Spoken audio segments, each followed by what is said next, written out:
Hi, everybody. How are you? And I know I haven't switched to contact lenses, but my optician fucked me at the drive. They fucked Fuck me at you at the the drive-through. They gave Uh, you the tuna. I don't eat tuna. oh my God, my glasses, My glasses. glasses. My glasses. Oh, they fucked up my progressives. They fucked up my computer glasses, and I'm walking around like blind man. Everywhere I Wow. go, I'm singing like, "Isn't she lovely?" Isn't it's horrible. It's like America, America, hit the America. road, Jack, and don't you? Yeah. I'm blind. So, so you're Mr. Moo-Goo. Mm-hmm. Mr. Moo-Goo. That would be a good name for a porn. At any rate, Moo-Goo. how's everybody doing? Today's going to be kind of an interesting program because Really? That'll be a change. I tried to look at social media and see what people were saying, Oh, and I don't do realized that. that people are way off base with what People they're are saying, idiots. and trying to analyze what's going on in Cleveland sports. I decided to do a show. If I owned the Browns, if I owned the Cavaliers, if I owned the Guardians, what would I do? What would I do next? What would I do that I think would help the team? Right? And it's predicated only on my understanding of business, not my understanding of sports per se. But I believe that all businesses have something in common. So what sort of budget are you talking about? You don't care about the budget? No, I do care about the budget, and that's going to factor into each team's situation. Okay. Right? Knowing where they're at right now. So here's the first thing, and I see somebody else is trying to desperately get in here, and it's Derek Frisbee. Hi, Derek. How you doing? Wow, Derek Frisbee. Are you there, Derek? Derek. Oh, Derek. He's probably driving. He's a working boy. Yeah, and there's Hammer Time as well. Are you there, Hammer? Wow. I am here. That's good. Wow. All right. So let me get this started so I can get this in the right direction. Where this is all coming from, what should each of the three major Cleveland sports franchises do next is predicated upon my experience in business. Oh, with that said, the business it should definitely move. Not sports. However, what I can say is the business I was in, which was the radio business, there were certain things that were the first rules of thumb. And if all you were doing was playing the hits, then anybody could do that, right? Anyone. Right. I mean, all you have to do is look up publications, whether it was Cashbox or whatever the publication you were looking at back in those days, and you could see what the most popular songs were. Yeah. But there's a whole lot more to it than that. All right. There's ways of getting the community involved. There's ways of doing things that entertain people that go outside of the realm of what people expected from radio stations. And it also had to do with what you did for the community and how you returned something back to the community.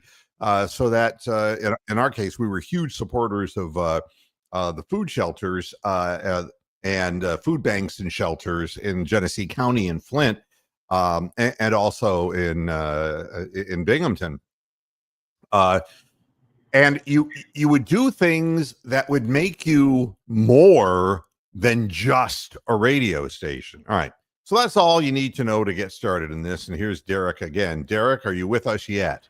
I am. Okay, but you're breaking up. Yeah, your signal is dead. Turn this stupid mic on. Great. Yeah. So at any rate, here's where we start.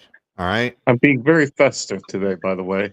Yeah. The more than playing just the hits, you have to find an identity for your business. And it is important that identity is integral in the success of your company. So I decided to take a look at the Cleveland Browns first because Jimmy Haslam stated publicly that he's perplexed as to why the team is 3-10 this year. And I wanted to clarify to Jimmy what's wrong, because when a person He says doesn't they're know. perplexed, then they He don't doesn't know. know. They just don't know what to do. And Tell it's him, like, dude. well, gosh, I Gosh I damn it. thought I did everything right, and we're 3-10, and I'm perplexed.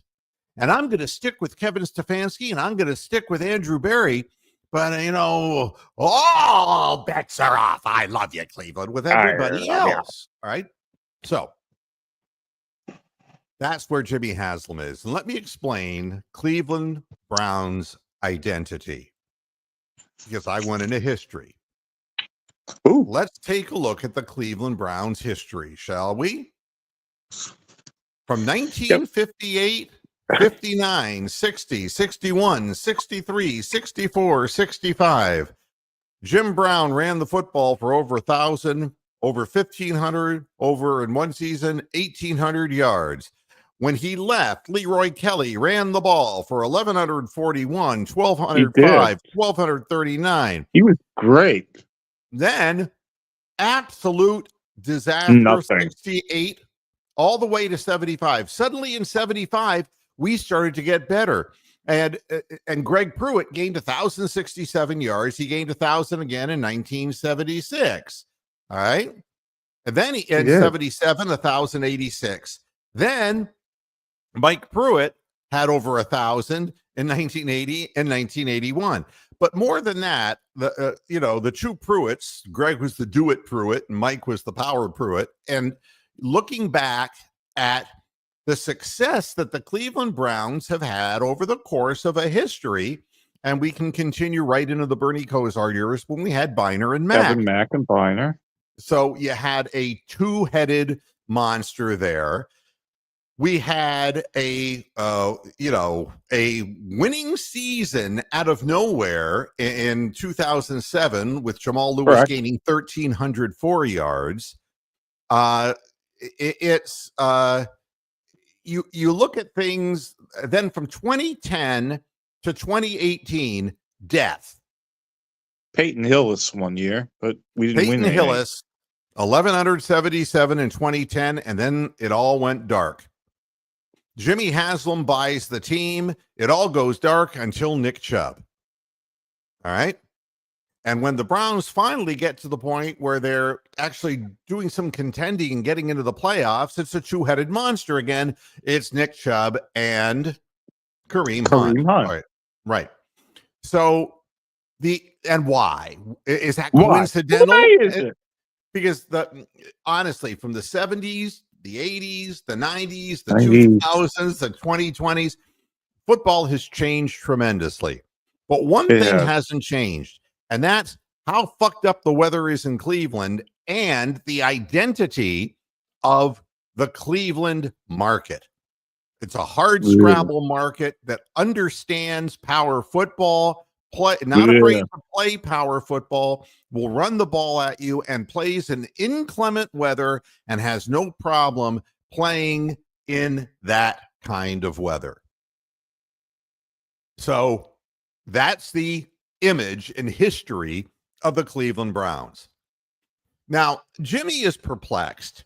And the reason Jimmy's perplexed is because what was working before ain't working now, because his offensive line is crippled. They've gotten old. Their replacement people have been ineffective, bad drafting. So there are no holes to be run through. Nick Chubb got injured intentionally by Minkah Fitzpatrick. He did. And we don't have a backup running back. There never was a two-headed monster after Kareem Hunt left. And we have Ford in the backfield, which might as well be a Datsun because it ain't going nowhere. Yeah, so, it's more like a Lada. It's almost like we're missing 3 years worth of first-round draft picks. But I digress. Yeah, how'd that happen? Fuck me. Yeah, it's like we bombed out on 8 draft picks. But again, if you look at the history of the team, it isn't that Brian Sipe was the greatest quarterback in the NFL. He only completed 58% Yeah, of his passes. he wasn't that good. Yeah, to be honest with you. But here's the thing. With the man was game a on the 12th line in the round. fourth quarter, he was really good. Yeah. When the game had to be won and it was winning time, he was really good. All right, which would He be won. the anti-Winston, who gets all of his passes picked off in the fourth quarter and can't finish games. All right. So you look at the quarterback history. Bernie Kosar came in and we were successful. And what Brian Sipe and Bernie Kosar had in common is that they were accurate throwers and did not throw an inordinate number of interceptions. They did not hang themselves.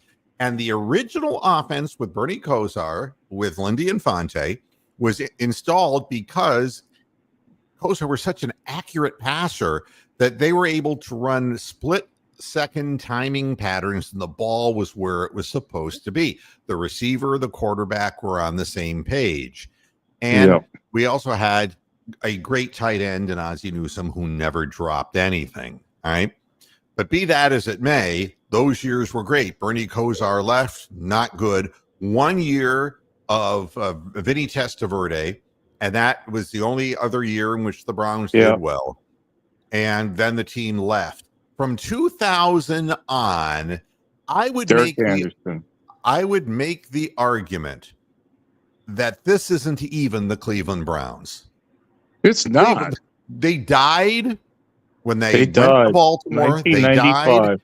They never resurrected. And no matter what the fans want to pretend, they never came back. Look at these records.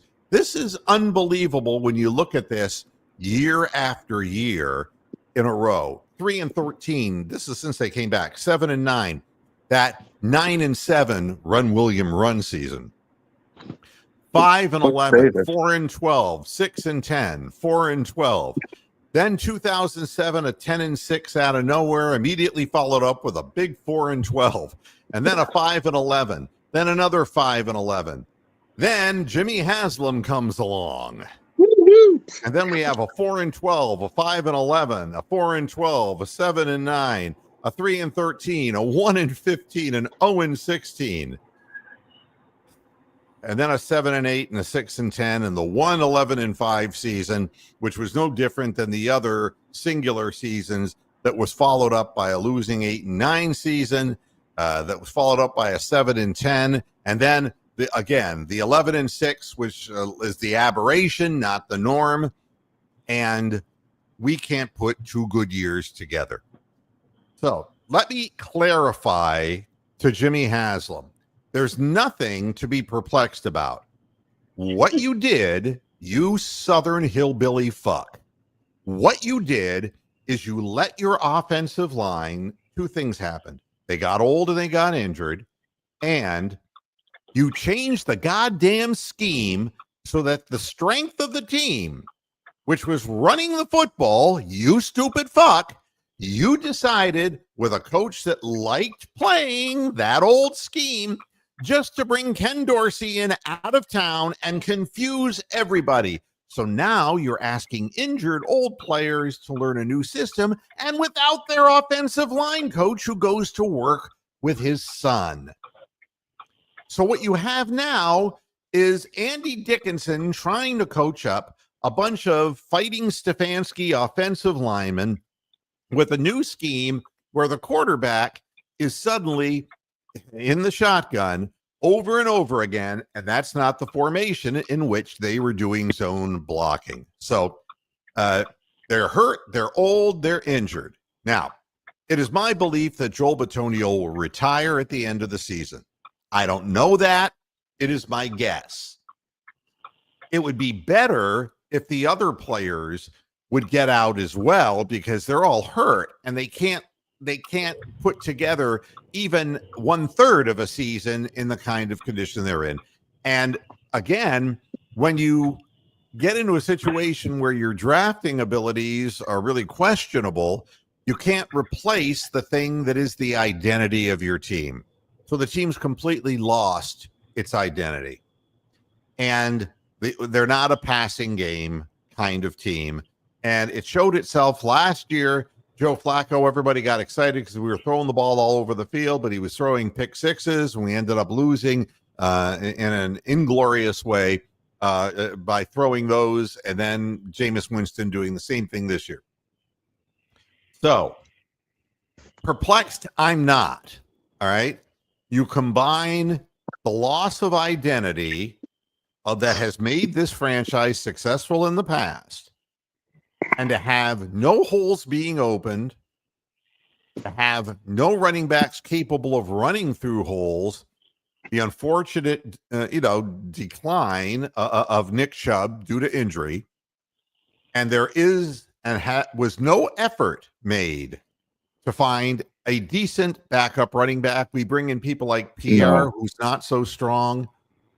We bring in people who are weak and can't find holes and keep running east-west instead of north-south, and it ends up with the coaching staff calling plays for sweeps on fourth down, and because we've lost our identity, the ability to push forward and the ability to get off the line of scrimmage and control the line of scrimmage has been totally lost.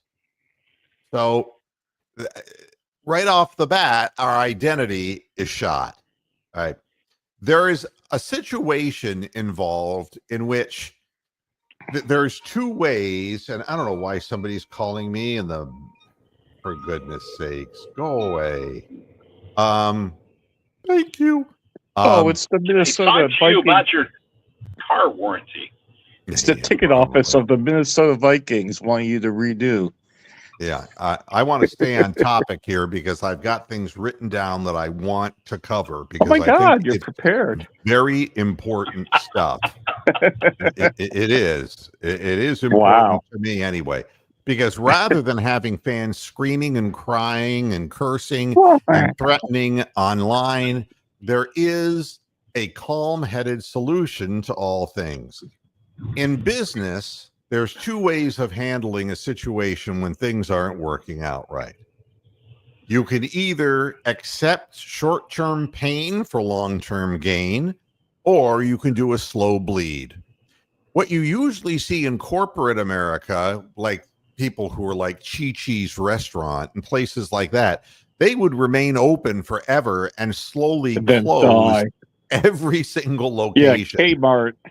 Yeah. By the way, Chi-Chi's is coming back, but go ahead. Yes, that's why I mentioned them. Yeah, like we need that again. But there is, there's a series of businesses that stuck around. You knew they were dying, and they ended up. Circuit City would be an example. Well, like shopping malls, Radio Shack is the best one, I think. Right, they just went way beyond when they were needed, and sometimes you have to either get out of the business that you're in because the space has been filled and you were so slow reacting to it, you're never going to get back on top, or you have to shift gears and you have to accept a certain amount of pain before you get things up and running. The wonderful thing about the NFL is that nobody will go hungry. The players will get paid. Jimmy Haslam will get paid, and the sun will come out tomorrow. Bet your bottom dollar.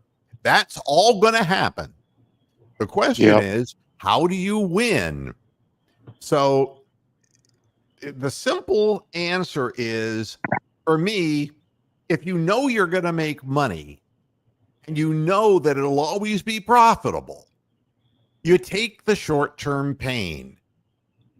There's no reason why you should bleed slowly when you can still make money during the pain years and try to recapture whatever it is that you lost. So what is going on in the background? It's not me. Someone's calling me now. So. Oh, okay. Must be my car warranty. They got past you and they got to me. So at any rate, they don't know how to dial England, so that's a relief. So, at any rate, go. Where were you? Yeah, and that's what happens. You see, I will lose track of where I'm at, and no, You're slow bleeding. You were I'm slow bleeding. blind. I'm blind doing a program here, and I'm Mr. trying. Voodoo. The team, the idea of what's the incentive when you're still making money? Well, yeah, Yes. and yes, and the only incentive is to win. I mean, it's to Win. be good in the business Win, that you're baby. in. The problem is Jimmy is perplexed, and He's perplexed. there should be no reason to be perplexed unless you're just a stupid animal staring at a headlight about to get hit by a truck. There's no reason to be perplexed because he can go on like this forever and make so much money, it doesn't make any difference.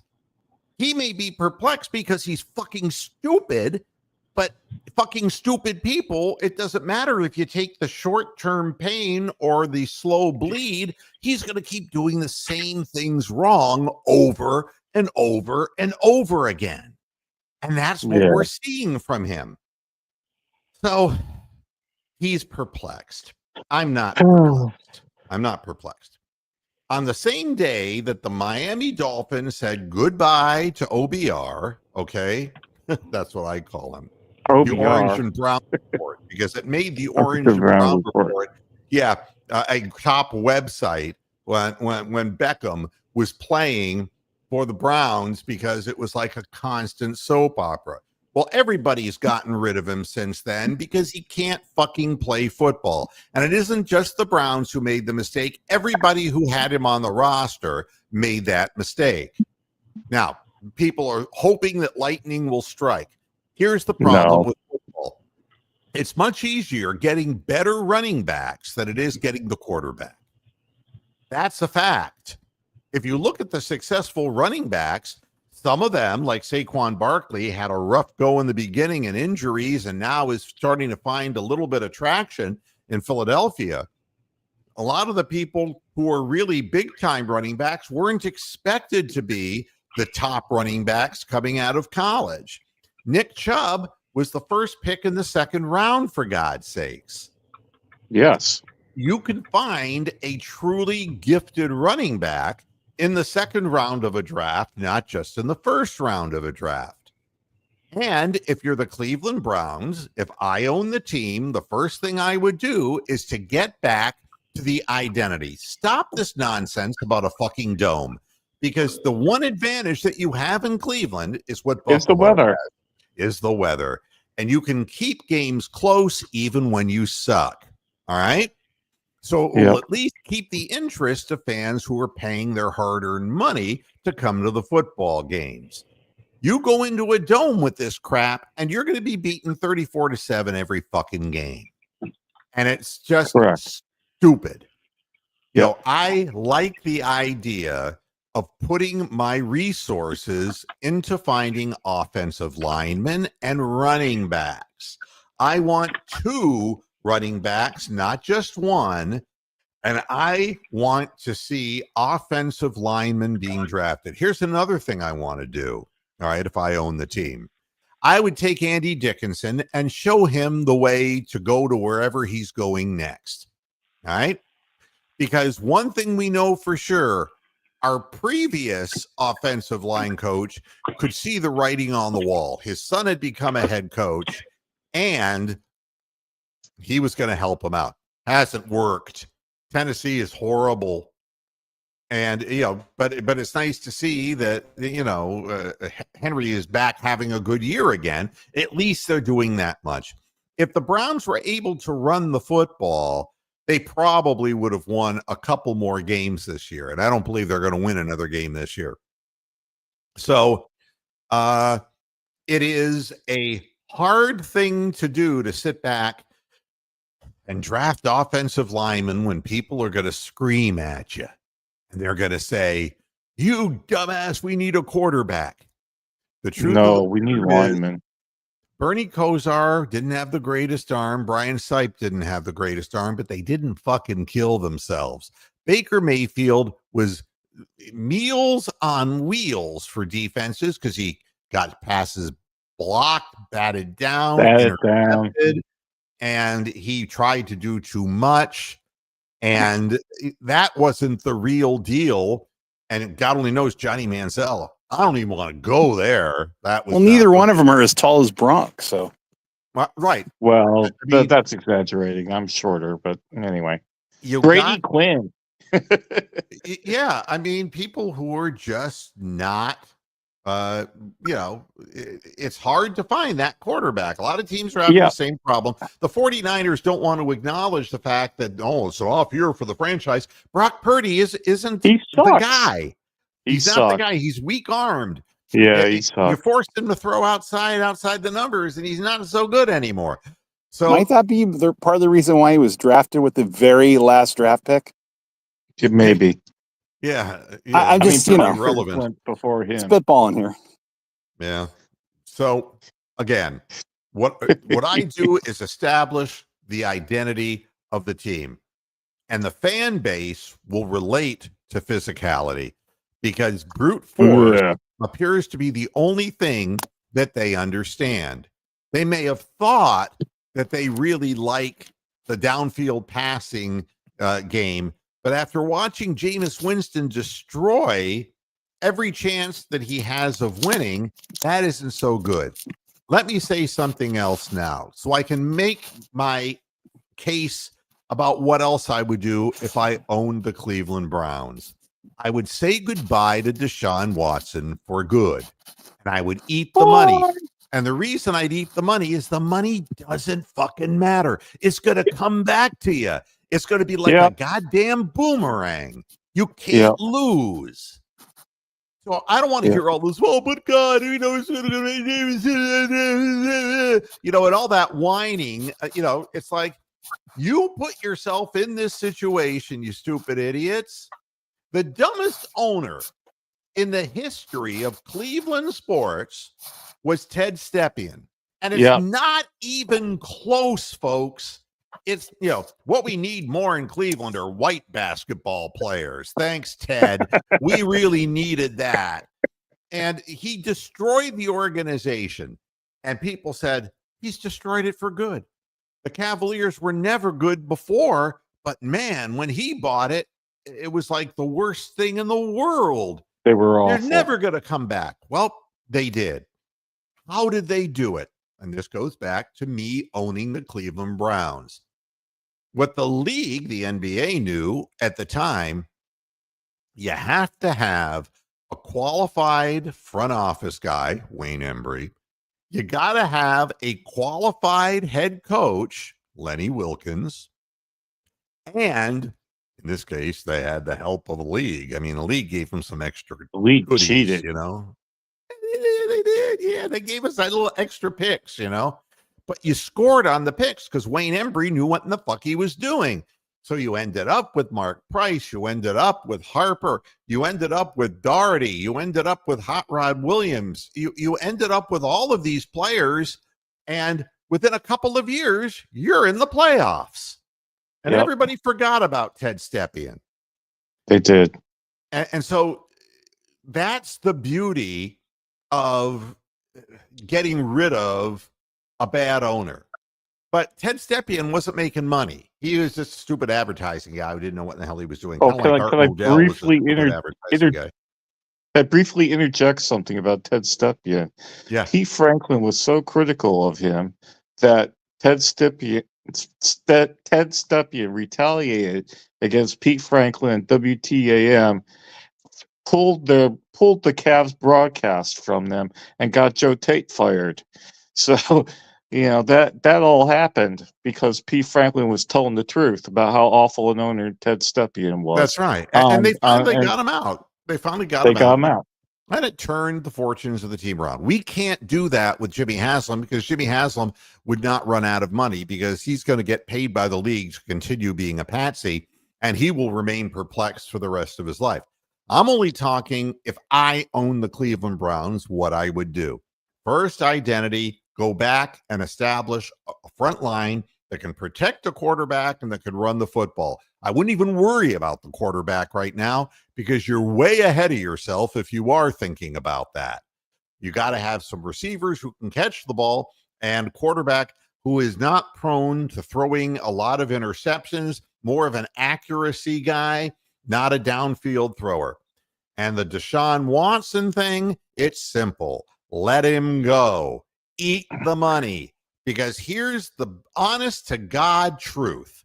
Whether you hate him because of what he did with women, or whether you think the women had something to do with what he did to them, what I can say is he is an unsavory guy who had lost his ambition because he's got so much money.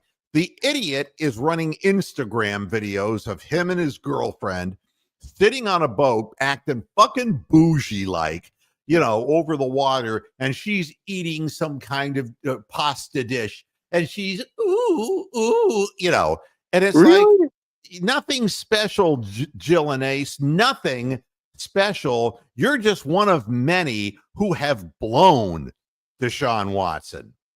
The thing with Deshaun Watson is you can hate him because of what he did, but it's all about productivity. In the end, he hasn't played well. You can say, well, he's had injuries. I don't give a fuck why. You paid $230 million for him, and he hasn't lived up to the investment. It's that simple. It's just not a complicated thing. He can't play in Cleveland. Nobody wants him in Cleveland. I don't want him in Cleveland. You don't want him in Cleveland. No. And he's not going to be the same player since he injured his shoulder. Move on from the mistake. That's the first thing. The second thing, do not re-sign a quarterback who throws as many interceptions as he does touchdowns, because he will break your heart. In the end, he will always break your heart. That's why he hasn't found any kind of a permanent place. Give me a veteran, mature quarterback, not some guy who's spouting fake verse from biblical sources that don't exist. Give me a person who gets along with his front line, motivates his teammates, so that the team goes out and actually tries, which is the next thing. When you put the wrong quarterback on the field and you can't possibly win, guys start giving up. And you can see it written all over the team that they're not enthused. They're not making that extra move to make the tackles. They're not putting the extra pressure on. When asked today, Myles Garrett said, well, yeah, I'd be interested in coming back to Cleveland, assuming that everybody's on the same page. And it's like, something? Yeah, they're not. The next thing that I would do is I would trade Myles Garrett. I would trade whatever resources I had to rebuild this team for a couple of reasons. One, not that I have anything against Myles Garrett. Not at all. No, we love him. Well, I wouldn't say I love him. I would just say I think he's a very talented football player. But if I'm comparing him to Watt from Pittsburgh, Watt is a harder worker than Myles. Sorry. I don't mean to say he didn't deserve the MVP. I'm not saying that. What I'm saying is down for down, game for game, Watt works harder. He's not going off to breathe heavily off on the sidelines after a couple of series on the field. It isn't that, Myles Garrett is physically gifted. That's great. And somebody will pay a fortune and give up a king's ransom for him. Do it. Do it. Get rid of Denzel Ward. Nobody's targeting him out there because he's one of the best cornerbacks when he plays. But he's just one more hit away from being at the end of his career. Move on.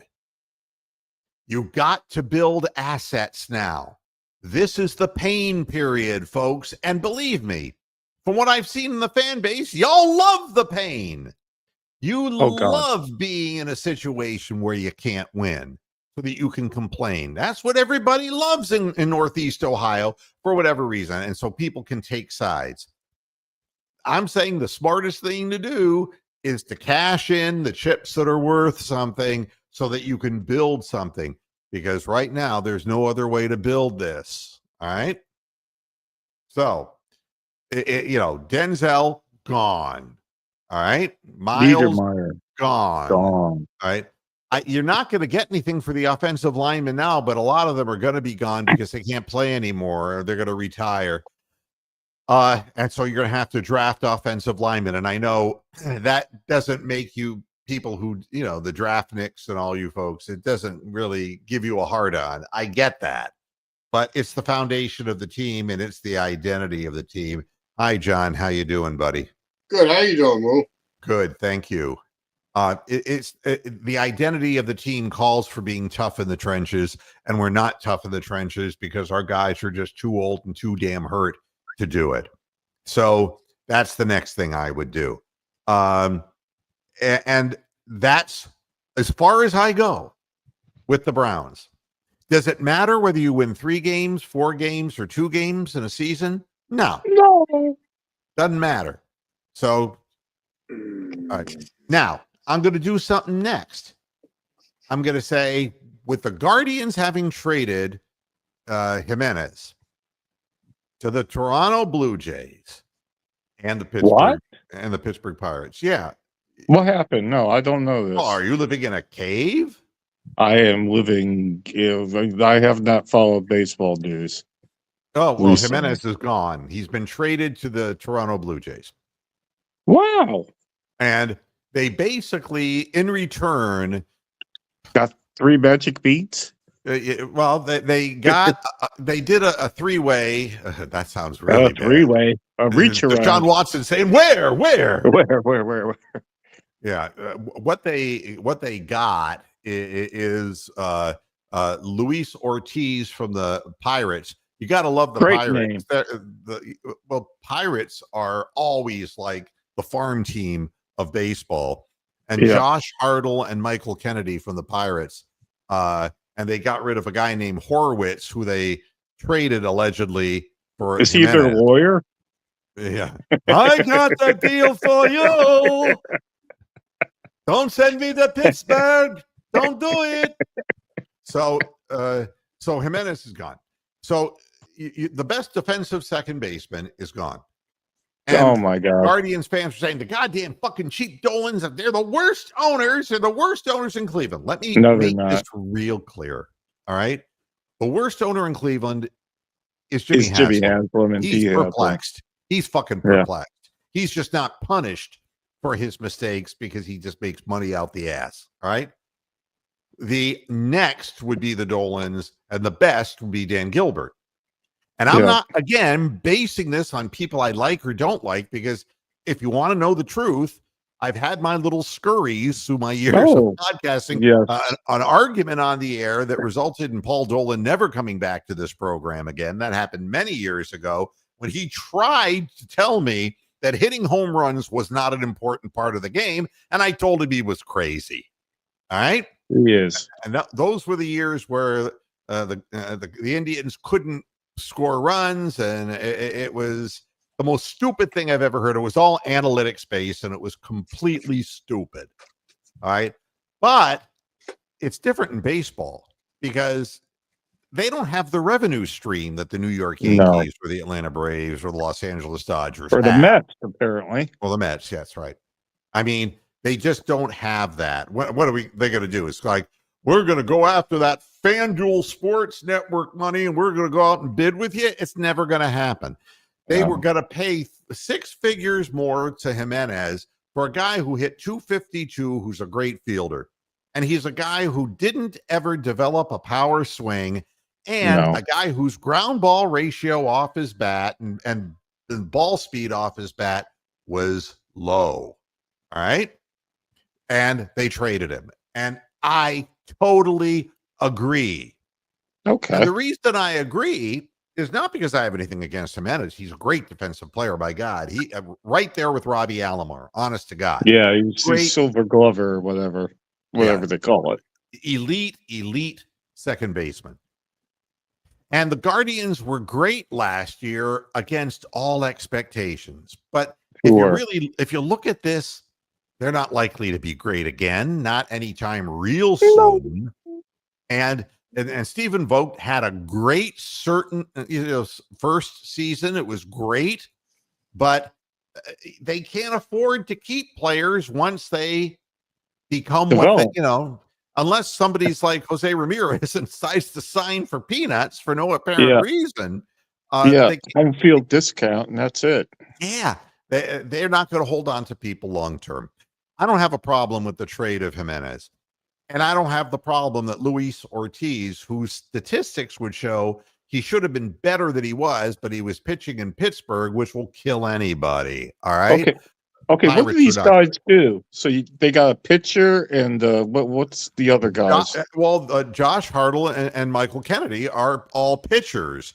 The So thing is we've that got Luis Ortiz is already at the big leagues and pitched last year and had some okay. nice stats. Hartle is a guy they really like because of a change of speed artist. Michael Kennedy is a guy with a 94-mile-an-hour fastball, but they think that their developmental system within their pitching structure will make these young pitchers better players. They Oh God, yeah. 'Cause re-signed. we They did developed re-sign pitchers like Shane Bieber. yeah. They did re-sign Bieber. You know that. Yeah.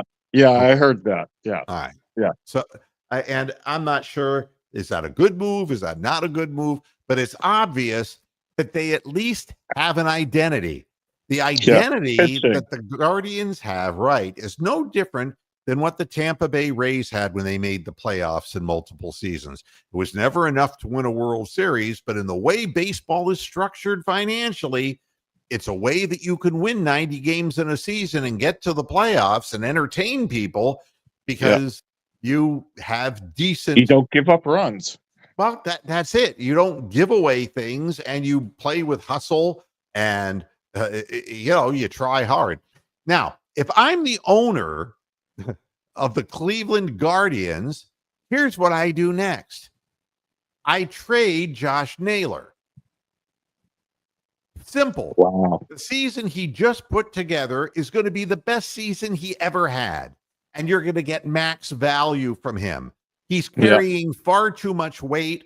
He did not get that badly hurt this season for a protracted period of time, which is unusual for him. Yeah. And this is when you cash your chip in with him. And the reason you do it is you have Chase DeLauter, who hopefully will be healthy next year, who can help you. And you have the other guy who I'm blanking on, the left-handed. Kenzie Noel or He's the platoon guy that they were using in right field. John Kenzie is a guy who lacks discipline at the plate, but has tremendous raw power. Oh. Somebody is desperately trying to get a hold of me, and you might as well answer it. I can't when I'm on the air. I will get back to you in just a moment. I am doing a podcast. Thank you. Ta-da! Oh no! Yeah, you see, it's catching. Oh, for God's sakes! Don't start saying hello. Oh my God, are you kidding me? Mute him. You gotta mute him. Yeah, I am. I mean, yeah. You know what? It's the BCOD is fucking with your program. He killed off Rocky Colavito, and now he's like telephoning everybody. So, and hi, Christopher Milton. I see you there, and it's just kind of hectic today, and I'm flying blind, quite literally. So here's the thing.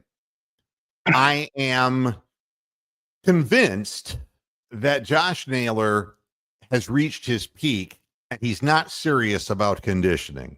All right. Yeah, I think you're right there. I think that's a fair comment. And, if you can get more for him, that's wonderful. The team has found its identity to stay within the restraints of the payroll they can afford with the limited income that they have through league sources to put the best product on the field that they can that is pitching oriented, and they're not going to get the big power hitters. They weren't bidding for Juan Soto. They're not going to be playing for anyone, big names. They got to bring them up from the minors. And then when they reach their peak value, you move them. And if it looks like they have peaked, like offensively, it looked like Jimenez has done at 26 years of age, then you move on and you get what you can, and you don't get stuck paying the six figures. Yeah, I, the Guardians are quite ruthless in that regard, and that is the way they have to be, really. yeah, Yeah, and that's as their for Mr. identity. B safe, yes. If I own the Browns, I do a full rebuild. Thank Rebuild, you. yeah. Because anything else is half-assed and it just prolongs the pain. Now with the Guardians, you can keep things rolling, but there's going to be up years and down years because Ben Lively isn't likely to come back and pitch as consistently as he did as your fifth starter next year as he did this year. And you're hoping that Cantillo is going to develop into, or Cantillo is going to be something, and he's just another left-hander with an average fastball and not really good command. There's a lot that can go wrong with the Guardians, but at the same time, they have to stay within a certain structure. So I cash in Josh Naylor and I bring up Chase DeLauder, and you find who you can put in center field. At second base, there's two choices, and I don't want to hear no Schneeman bullshit. I don't want to hear about people who don't belong in the big leagues. You've got Angel Martinez, who maybe, all right, and Juan Brito, who maybe, but you're going to lose so much defensive presence on the right side of the infield, they have to hit. All right. Yeah. So can you put a guy out there who can hit 260 with more pop in their bat than Jimenez, but a worse defensive player, that might at least average things out. And that's what I recommend that they do.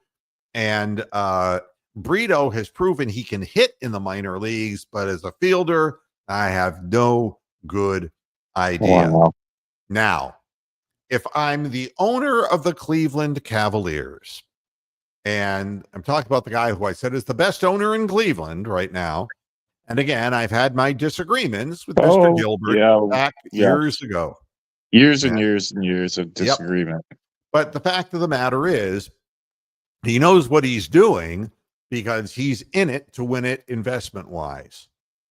And money is not an issue. So we talk luxury tax. If I said to Dan Gilbert, so tell me, what's the deal with luxury tax and where do you stand on it? He would just say, fuck that. I'm not thinking about that. What he's thinking about is what he can do and what pieces he can add to this young core of players to allow them to be in the playoff picture for a protracted period of time. Here's some things I can share with you if I was the owner of the Cleveland Cavaliers. Donovan Mitchell's a great player. He may be the most explosive offensive player we've seen since LeBron James. But there's one nagging statistic. He has only dunked one ball this season. Is that a problem? Yeah, it sure is, because he averaged 28 to 36 dunks a year previously. Wow. Okay. And he missed time with bad knee. And I think that he's playing within himself and not doing the high flying act in order to prolong his career. But he's still a fine player. If he loses a step, then you got a problem. But that's not the problem that I see. They're making references to what the Cavaliers have as a core four. And I don't believe that the core four is bullshit. And let me explain why. You got three. The big three was always the story and will always be the story in the NBA. The core four takes into account a guy who I think should be moved, and that's Jarrett Allen. Yeah. Jarrett Allen is not part of a core foundation of my organization if I own the Cleveland Cavaliers. Nothing against him personally. Very nice young man, but he lacks toughness. He lacks the mental component of toughness, and he plays interminably soft and will always be that way. And come the playoffs, in which that kind of physical play is the most important thing that's looked at, the referees will turn their backs. I mean, if you start complaining, oh, it's too physical in the playoffs, you're going to fucking lose. And that's what has happened the last several games to Jarrett Allen. He goes up against Adebayo, excuse me, for Miami, and he gets Oh, pushed God. around. God, that's terrible. Now Jokic will back anyone down, but it was terrible watching teams getting 2-3 rebounds off misses because Mobley was on the bench. Your big three is simple. It's Donovan Mitchell, it's Darius Garland, and it's Evan Mobley. Evan Mobley, yeah. And those are the three.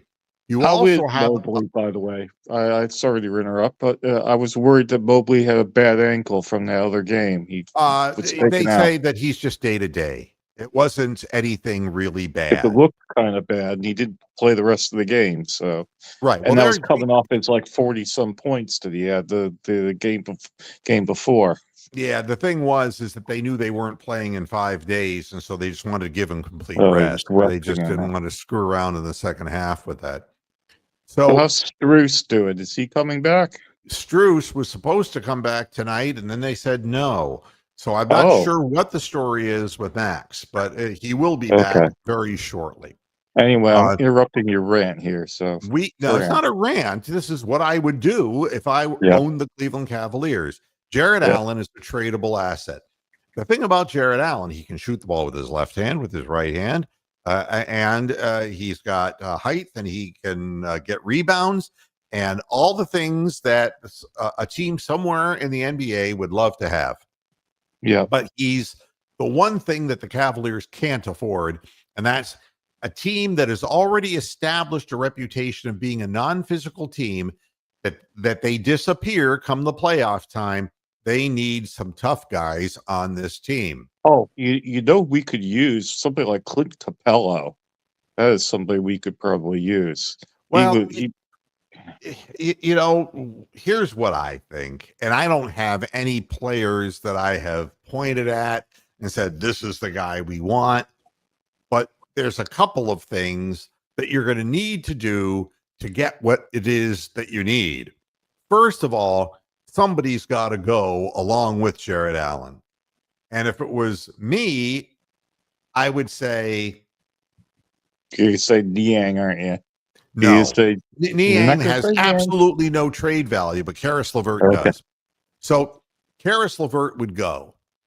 And Karis LeVert is a guy who would love to go to a team so he could volume shoot and put up as many points as he wants to put up. And he also constantly has lower extremity problems and is injured a large percentage of seasons, every season. And he has lower foot and leg problems. So, but viable players, you package those two fellas together, and you still have guys coming off the bench who can be effective for you. You've got Strus, who I have a feeling will be taking Sam Merrill's minutes eventually when the time comes. I hope so. And you've got Ty Jerome, who's come back to the median. Yeah, I think people have figured out Ty Jerome, definitely. No, I think that Ty Jerome's Ty Jerome. He went Linsanity for a while, but I think the teams are now paying attention to him too. And they can play defense. He does what he does, and he's a good floor presence. And behind him we have Porter Jr. and and he's a little short game guy, a little short, but he can come. He can come off the bench and put up some points. Niang isn't going anywhere because nobody wants him. No, not really, and he's popular with his teammates, and I don't think anybody in the Cavaliers would be surprised if Jared Allen got moved. But you have to find the right kind of player to add to this mix. And that's going to be a challenge because you really need somebody who can contribute more than just rebounds or little defense. Who's coachable too. It doesn't fuck up the chemistry of the team because it's obvious that we've got some chemistry. You need a guy who honestly has been there and done that. You need somebody who can make this team better in the playoffs. That is what, if I were the owner of the team, what I would be doing. Okay. And so, a lot of people are saying, well, go and get LeBron, and I'm just kind of throwing my hands up in the air and saying, the nice thing about LeBron James is that, he would make them better in the playoffs. The problem with LeBron is, in order to do that, LeBron would have to take a back seat to Donovan Mitchell, and he would have to take a back seat to Darius Garland, and he would become a distributor, not He'd the have to big be a scorer. sixth man almost, because you trade LeVert, you get rid of Allen, and then you bring in LeBron as your top bench guy. Would be the way to do it. He would start. He would be a point forward. What you would do is you would put him at a point forward position, like Magic Johnson would be a point forward. Right. And then you have your shooters surrounded by him. And LeBron, quite honestly, can find open men all over the court if his head's right. If at 40 years of age, a guy like that says, I'm trying to win another championship, and, fuck my individual numbers, but if I get an extra championship, that puts me right there with Michael Jordan, and I'm going to be the greatest of all time. It just depends what motivates a player. Yeah. That's the only way I'm interested in LeBron James, is that if he didn't he have a horrific streak of missing 3-point shots, bro? Yes. Like 30 in a row or something crazy. It may be for the best thing. He says he's resting to rest his foot because he's having a foot problem. But oh God, the truth of the matter is, with a player like LeBron, he has forgotten more than most players know. Oh God, yeah. And he has been there and he has done that. And that's the only appeal, but he'd have to be able to do something that I'm not sure he would be able to do, which would be to accept that his role at 40 years of age is not to be, he came into the season saying, I'm going to play all 82 games, and that's all good talk. And, but the fact is he can't. I think he's too old to be a starter. I'm still say he could be a sixth man, come off and play 16 minutes and pump in 10 assists and all that shit. Yeah, I mean, Bronny could play for the Charge. He could play in Canton or whatever. He's terrible. Cleveland now, but I mean, whatever. That's not a big deal. But I don't see LeBron James coming, because I think the reason that, knowing LeBron, the passive aggressive LeBron James, he's going to sit for a few days with a foot. What he's doing is he's telling the Lakers, you got to make this fucking team better. Yeah, he's on strike. Yes. He is on strike at the moment. Yes. And he's saying, you got to make this team better because we can't win with the pieces we have. And Anthony Davis is not going to be healthy because he keeps getting hurt. Too. He is all they have old. Is, besides LeBron, all they have is Austin Reeves and Connect, the guy, the rookie, who can put the ball in the hole. But, I mean, they don't have. No, they're awful. They're not good. And they're an awful team. At his age right now, if he wants to win that championship, and I will say this, I'm just saying, if I owned the Cavaliers, team. I'd but listen. I'd listen. All right. And Dan Gilbert and I don't agree on a whole hell of a lot. So I wouldn't put very much into what I'm saying. But something tells me that he'd probably listen to. I don't know to what degree it would go down the road, just because LeBron is LeBron. And I think he wants to stay in Los Angeles, but he wants to see, and Los Angeles is at a point of implosion like the Browns. It's either short-term pain or you try to do the slow bleed and you try to bring somebody in to appease LeBron James. And the fact is, by the time LeBron retires, whenever that is, then the Lakers will be cratered and will be horrible. Oh, God, That's what happens. So, right now is the time the Cavaliers have to make moves. If I'm the owner of the team, I would make assertive, aggressive moves to get rid of the people who are not championship caliber players. But I will say this, Darius Garland has done a much better job this year than he did last year. And he's proven to me that he's once again doing his pull-up shots and he is shooting floaters. Teardrop floater things. Yes. They're unbelievable. They're nice. He's being coached. He's being coached. Not getting slapped in the face nearly as much. And hopefully he can stay a little bit healthy. Donovan, Yeah. I think the world of Donovan Mitchell. He's a great basketball player and a big time scorer when you need it down the stretch.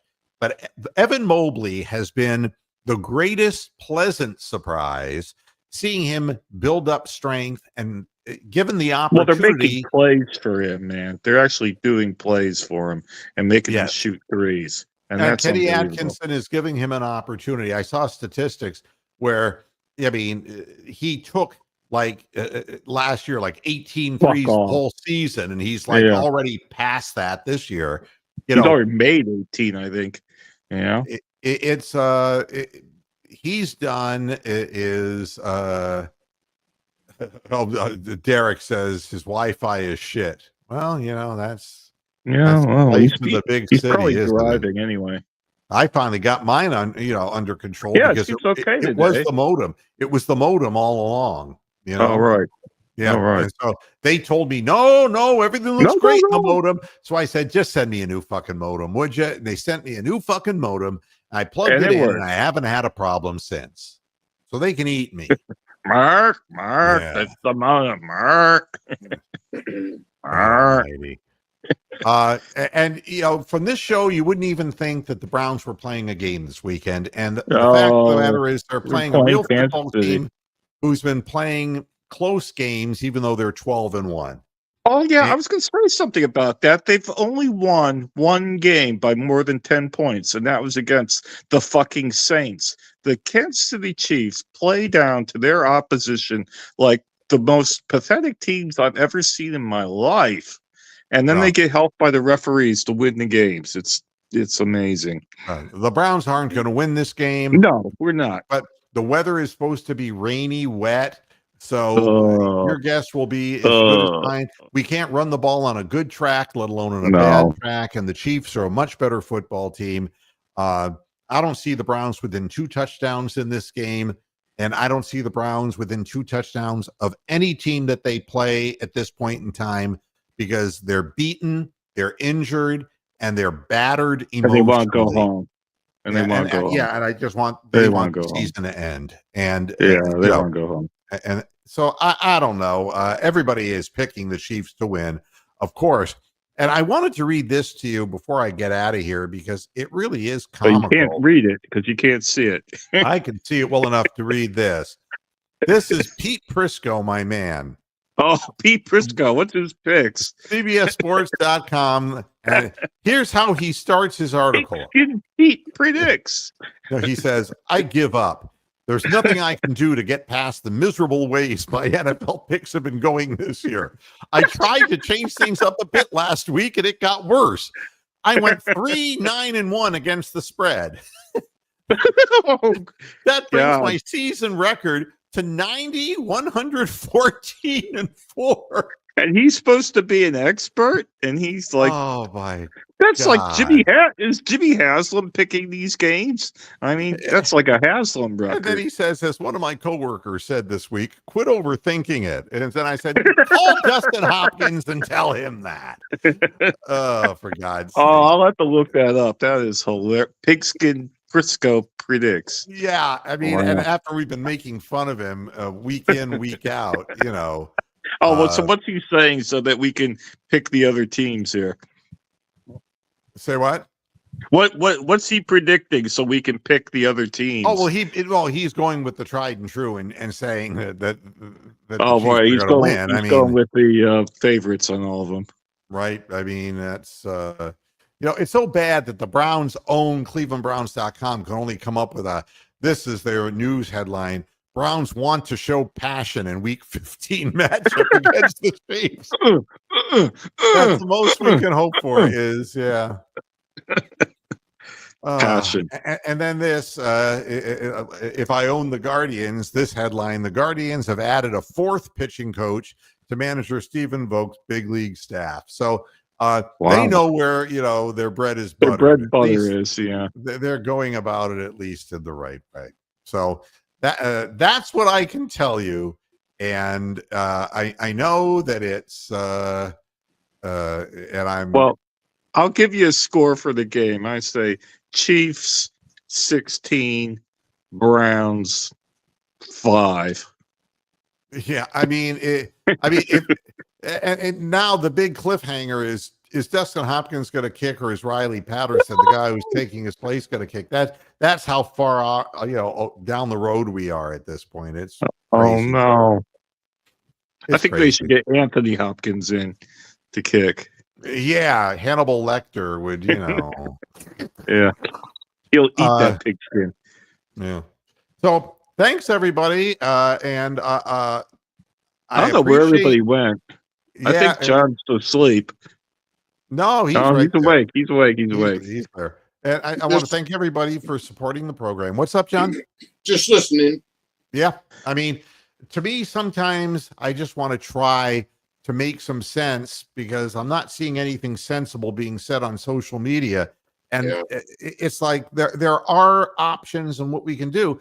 And, I'm committed to losing at this point to make the team better. And if we've gone through this season with all the hatred of Deshaun Watson, I'm not going to tell you that I'm going to analyze him as a human being. I don't want to go there. As a player, he's not done his job. He hasn't cut it, and he's not going to be able to. He doesn't have the arm strength anymore. He doesn't have the speed. He doesn't have the confidence, and he's got to get out of Cleveland. If he has any chance of resuscitating his career, he's got to get the hell out of a place that hates his guts. Oh, And he's got to go to down Canada. Yeah, I mean, draft. He's got to get out of America, basically. Yeah. You know? Put me full screen if you want a festive ending of the show here. So you do all. Say what? Festive. Oh, you want to go? You put, yeah, you want to be full screen. Hey, Brock, is that really your place? Yeah, that is me. I mean, I can put my hand in front of it. Yeah, very nice. Very nice. festive. Oh, little town of Bethlehem. Very nice. There you go. Do you know what kind of electricity you're wasting, you pig, you? No, look, tell me, it's way more expensive here than it is in Ohio. I can tell you that right now. That is very festive, Bronk. Very festive. All right, you can take me off of full screen now because it's your show. No, I bet that's more interesting than Blind Cow without his glasses. Thanks everybody for tuning in to this edition of Moohead Radio. We'll be back again on the weekend at halftime and postgame so we can talk about how badly the Browns lost. But I hope this clarifies to our viewers where my head is at and what I would do. Where's your head at? Where's your head at? And look, 2 out of the 3 ain't teams bad in Cleveland are playoff teams.